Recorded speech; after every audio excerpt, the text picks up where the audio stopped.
Hello guys, welcome back to Simply FPV. Today we're gonna take a look at the Wizard X220 HV, the 6S model from eachine. And we're gonna see if you wanna buy this quadcopter or not. So let's start off with a few pictures of the X220, and of course I will explain what the X220 has to offer. So here we are at the first picture. Before we start off, there's a few things you have to keep in mind. This quadcopter does not come with the Runcam 3S. It's on the pictures everywhere, but it's just for show. You don't get it. Also, it doesn't come with a LiPo, so you have to buy your own 6S batteries or 4S. If you're a beginner, I would recommend 4S. It will do great on that as well. So, what do you get in this package? You get the Dole Cyclones 5046 props. They're pretty awesome and they're almost unbreakable. You do get some prop nuts and you get some landing pads to use if you want to use that. And you also get the mount for the Runcam 3S. You don't get the 3S, but you do get the mount, so that's a good $10 of value there. And in the back of the quadcopter, of course, you see the antenna.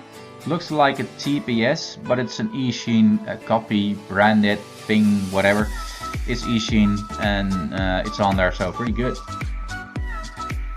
So let's talk about the specs of this quadcopter. First off, the motors.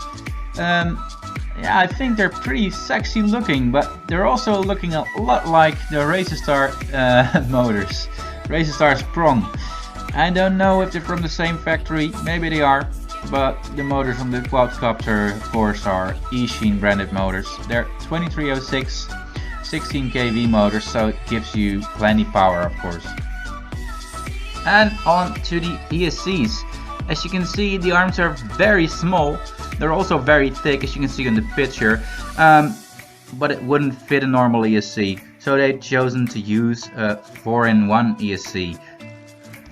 And it's 45 amp, runs at D-Shot 600, and of course 6S capable. So for the flight controller, they use a customized FORE flight controller with built-in OSD, of course. I don't know what is customized about it. Maybe it has something to do with the Bluetooth module. I don't know. But they say it's customized, so whatever. I'm sure it will be fine. The camera. eachine used very cheap cameras in the past on their builds. I actually own a Lizard 95, and after a week the camera went pitch black on me and I had to change it for another one. But on this quadcopter, eachine used a pretty good camera. It's the FORE Aero and it's 650 TV line. It's a pretty good camera, especially when you see the price of this quadcopter. I don't know how they can make it like this cheap. So on to the VTX. They're using a switchable VTX. It's 25, 200 or 600 milliwatts. So Banggood does not tell me if it's using smart audio or anything like it. So I don't know. If you know, put it in the comments, but I don't know. If it's not, then there's only 2 buttons and yeah, it will work out. But that's something to keep in mind. Maybe it has smart audio, maybe it doesn't, I don't know. But it's 600 milliwatts, so you should be good. So let's go to the excited parts of the squad. It's using a buzzer. Yeah, not your typical normal buzzer, which runs off of 5 volts, and when your LiPo unplugs, you still never get your quad back.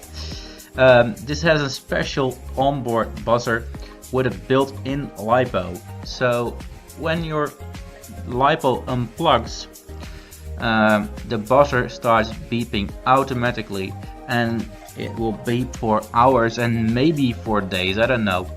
It is a very small LiPo, so I don't believe it's gonna be for weeks, but at least gives you a chance to get your quadcopter back when your LiPo unplugs. So on to the next and last pretty exciting feature of this quadcopter. It has Bluetooth. Yes, it does. It has a built-in Bluetooth module, so you can bind it up to your phone, download the SpeedyBee app, and yeah, change whatever you want to change. It basically is the same as Betaflight, so you can change your rates and everything you like. So the weight of the quadcopter, it is fairly heavy. It weighs 498 grams, so almost 500 grams without a battery. But in my opinion, this quadcopter isn't meant for racing. It's meant for freestyle and long range, so the weight shouldn't matter actually. So is this the right quadcopter for you?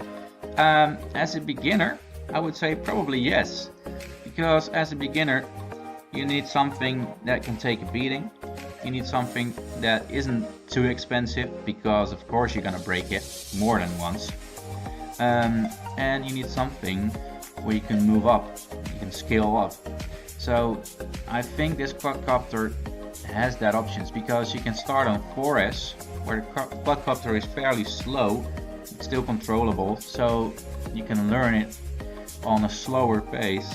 And then when you improve, you can switch on to 6S for the full speed. And even if you want to fly long range, you can change your receiver for something like crossfire, and you can start fly long range. So this quadcopter has a lot of options. So if you're not such as a beginner anymore and you already know how to build your own quad, this might still be a good option for you. If you want a cheap quad which you want to try a long race with, yeah, for a respectable price. But if you like building quadcopters and yeah, you want to spend the time to build it, I think you could build your own quadcopter with the same specs and even better maybe for about the same price. So I personally like building quadcopters, so I would, yeah, I think I would build my own in this case. But if you want to like fly tomorrow or in a week, or you don't want to wait anymore, this might still be a good option. So that's it for this video. If you liked it, please give me the thumbs up. If you have a comment, put it in the description box down below, and I will get back to you in the next one.